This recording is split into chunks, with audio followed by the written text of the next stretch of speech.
Bomb, bomb, bomb, bomb, bomb Iran. Bomb, bomb, bomb, bomb, bomb, bomb Iran. Let's take a stand. Bomb Iran. Our country's got a feeling, really hit the ceiling. Bomb Iran, bomb, bomb, bomb, bomb Iran. This is VFI News, and I'm here to bring you an update about Iran and its nuclear facilities and what Israel is about to do, maybe, about it.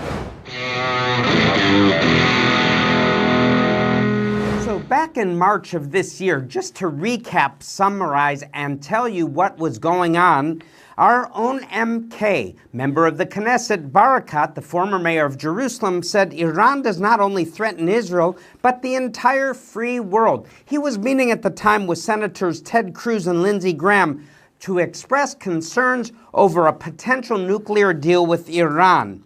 He noted that while sanctions are imposed on Russia, it is inconceivable that the sanctions on the Iranians will be lifted and a reward will be given to those who threaten to destroy Israel and are working to produce a nuclear bomb for that purpose. So continuing on, according to Fox News host Mark Levin, back in March of 2022, the Biden administration had made itself a priority to re-enter the negotiations with Tehran, first established under the 2015 JCPOA, or the Joint Comprehensive Plan of Action. And they intended to move forward with this deal no matter what. And in fact, Joe Biden was planning on using Vladimir Putin to negotiate on behalf of the United States to Tehran, to the regime, the dictatorship there, to actually try and work out this deal. How that ever makes sense, I never know.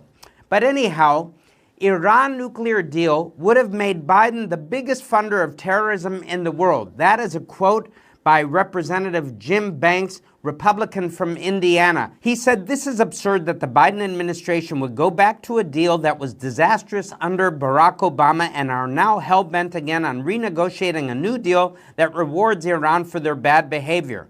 Now, the only thing I can guess is that the Biden administration is so desperate for oil, they would rather negotiate with terrorists than work with American energy workers to open up oil and make America energy independent once again. But that's exactly what the Biden administration is doing. And if they were to go through with this agreement, of course, it will reward Iran with billions and billions of dollars, just as former President Obama did. But let's wind forward to June of 2022. For our own foreign minister, Yair Lapid, said, as he was speaking at a Jerusalem press conference, he called for the issue to be reverted to the United Nations. And this is what's going on. He called on the United Nations Security Council's snapback sanctions on Iran to be implemented over its resurgent nuclear program. And I quote Yair Lapid, "We've arrived at the point at which the Iranian nuclear issue needs to return to the United Nations Security Council and all sanctions need to be reactivated." Apparently, there's a special clause that you can go back without the votes of Russia and China and re-implement the economic sanctions full force against Iran. This is what must take place. According to the 2015 nuclear agreement between Iran and the world powers, these sanctions can be and should be reimposed on Iran. With a renewed nuclear deal in Vienna looking less likely by the day, and I've said it all along, day by day, week after week, month after month, year after year, it's all the stalling tactics of the regime of the Ayatollahs, the jihadist regime that is ready to take down the whole world, not just Israel and the United States. Well, as Lapid said, this is the next step in the diplomatic struggle against the Iranian nuclear program, because all other steps have failed. Now, Israel is also warning Syria's Assad that we will bomb his palaces if Iranian operations continue. In other words, what's happened is there have been continuous attacks against the Iranian Revolutionary Guard Corps because they've been transferring weapons and potential missiles and technology across Syrian land into Lebanon, into the hands of Hezbollah. And of course, we know that Iranian agents are trying to plant themselves on the eastern side of the Golan Heights and getting closer and closer to the Israeli border all the time, for a future attack in a multi-war scenario which Israel has been preparing for on all fronts. And this is why it's important for God's people to pray for the peace of Jerusalem. A Hamas official just came out the other day and said war against Israel is only a matter of time. When they speak war, we speak peace. But when we speak peace, they speak war.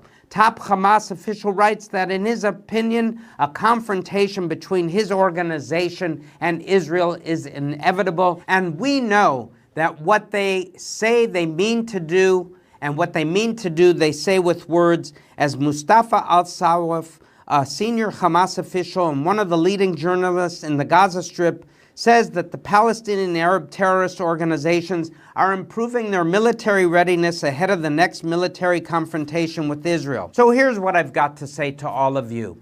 We need to pray for the peace of Jerusalem, but we also need to pray for peace in the Middle East. And we have seen a lot of great things happening out of the Abrahamic peace accords and great relationships between Jews and Arabs and Christians and Muslims and everybody here in the Middle East. We need to pray against the demonic forces that are trying to rip apart and tear apart and destroy Israel and the Middle East. So that's all I've got to say this week on VFI News. Send me your comments and your requests, and we look forward to seeing you more where we are in social media.